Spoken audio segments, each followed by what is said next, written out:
से 20 साल पहले अगर किसी को एक्टर बनना था तो वो मुंबई की ट्रेन पकड़ते थे। किसी को बिजनेस में सक्सेसफुल होना था तो वो एमबीए करते थे और कुछ बेचना था तो घर घर भटकते थे। लेकिन इंटरनेट की वजह से चीजें काफी बदल गई हैं। अब यूट्यूब, इंस्टाग्राम, फेसबुक और ट्विटर सिर्फ सोशल मीडिया प्लेटफॉर्म नहीं रहे, लेकिन इन्फ्लुएंसर्स के लिए बैंक बन गए हैं। एक पिता ने अपने बेटे के स्कूल के प्रोजेक्ट के लिए बेसबॉल को कट करके उसके अंदर की चीजें दिखाते हुए वीडियो बनाई और आज यूट्यूब पे उनके 7 मिलियन प्लस फॉलोवर्स हैं और महीने के लाखों कमा रहे हैं।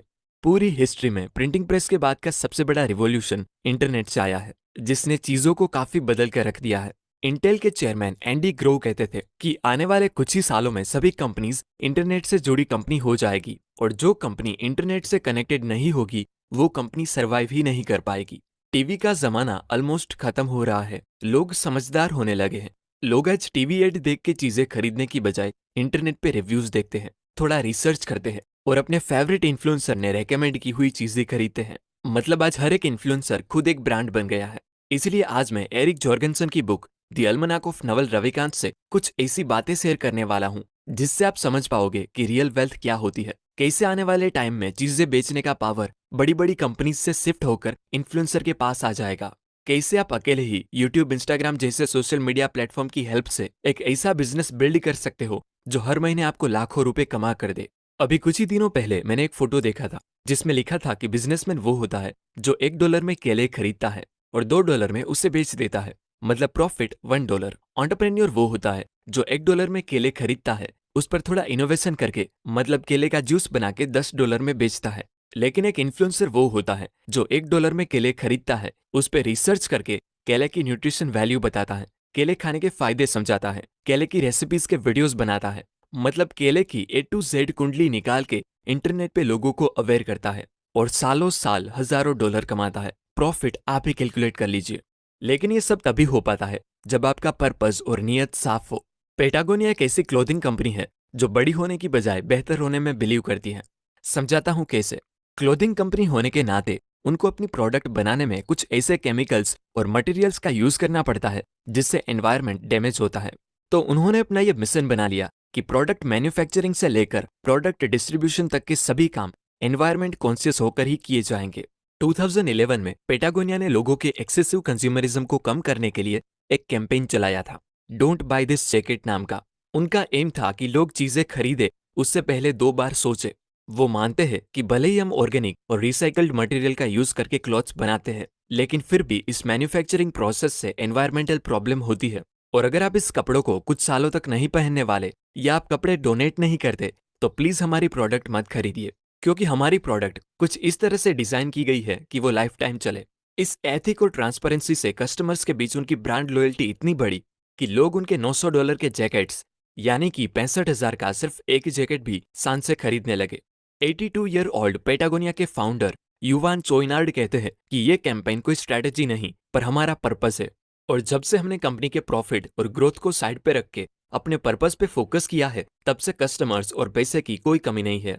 दोस्तों, दुनिया में कुछ गिनी चुनी ही कंपनीज है जो बड़ी होने की बजाय बेहतर होने में बिलीव करती हैं और इस आइडियोलॉजी से मैं बहुत इंस्पायर्ड हूँ कि हाँ, इंटरनेट से आप लाखों कमा सकते हो, लेकिन उससे पहले आपको लोगों का ट्रस्ट जीतना पड़ता है।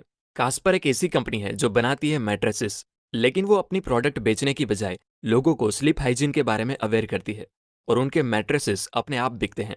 अपनी प्रोडक्ट को कॉपीकेट होने से बचाने का सबसे बेस्ट तरीका है आपकी पर्सनालिटी को ही आपकी प्रोडक्ट का एक पार्ट बनाया जाए, क्योंकि लोग आपकी हर एक चीज कॉपी कर सकते हैं लेकिन वो आपकी पर्सनालिटी कभी कॉपी नहीं कर पाएंगे। नवल रविकांत कहते हैं कि सीक वेल्थ नॉट मनी और स्टेटस।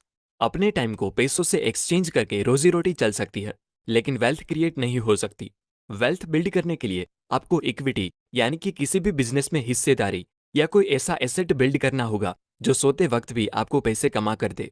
दोस्तों, दुनिया के किसी भी काम में 2 चीजें इन्वॉल्व होती हैं, रिस्क और रिवॉर्ड। और ज्यादातर केसेस में इन दोनों का रिलेशन इक्वल का होता है, यानी कि high risk high reward and low risk low reward, जिसे कहते हैं सिमेट्रिक अपॉर्चुनिटी। लेकिन जिस अपॉर्चुनिटी में रिस्क के कंपैरिजन में रिवॉर्ड बहुत ज्यादा हो उसे कहते हैं एसिमेट्रिक अपॉर्चुनिटी। नवल रविकांत ने एक बार ट्वीट करके 10 ऐसी एसिमेट्रिक अपॉर्चुनिटी के बारे में बताया था जिसमें रिस्क के कंपैरिजन में रिवॉर्ड इनॉर्मसली हाई होता है। एग्जाम्पल के तौर पे ये वीडियो बनाने में मुझे 10 मिनट लगे, लेकिन जब लाखों लोग इसे देखेंगे तो सिर्फ एक बार के 10 मिनट के इनपुट से हजारों घंटे का आउटपुट वॉच टाइम के रूप में जनरेट हो सकता है। और यही है इंटरनेट बिजनेस का सबसे बड़ा फायदा कि आप अपनी इनकम को रेप्लिकेट कर सकते हो। अगर हम एक थिएटर आर्टिस्ट की बात करें तो उसे पैसे कमाने के लिए हर बार परफॉर्मेंस देना पड़ता है। अगर आज दिल्ली में परफॉर्मेंस है तो कल मुंबई में होगी, परसों पुणे में, एटसेट्रा। पर जिस दिन यह आर्टिस्ट बीमार हो गया या किसी रीजन से अपनी परफॉर्मेंस नहीं दे पाया तो उस दिन वो पैसे भी नहीं कमा पाएगा। लेकिन इंटरनेट से ऐसा रेवोल्यूशन आया है कि अगर आप में काबिलियत है तो आपको अपना करियर बनाने के लिए अब किसी के तलवे चाटने की जरूरत नहीं है। जिस आर्टिस्ट को टीवी शोज रिजेक्ट कर देते हैं वो इंटरनेट के लेवरेज से अपनी खुद की एक ब्रांड बनाते हैं और पैसा और रिस्पेक्ट दोनों कमाते हैं। अमीर माँ बाप अपने बच्चों को यही सिखाते हैं कि उन्हें ऐसी चीजों पर फोकस करना चाहिए जिसे वो रेप्लिकेट कर सके, जैसे इंटेलेक्चुअल प्रॉपर्टी की रॉयल्टी। जैसे जेके रोलिंग ने हैरी पॉटर सिर्फ एक बार लिखी, लेकिन आज भी जब कोई हैरी पॉटर की बुक, टॉयज या गेम्स खरीदता है या इवन कोई हैरी पॉटर का थीम पार्क विजिट करता है तब भी उसकी रॉयल्टी, मतलब उसमें से थोड़े से पैसे जेके रोलिंग की जेब में जाते हैं। इन शॉर्ट, उन्होंने काम एक बार ही किया लेकिन उसे टॉयज, गेम्स, थीम पार्क और मूवीज में रेप्लिकेट करके अपने लिए पैसे की पाइपलाइन बना ली।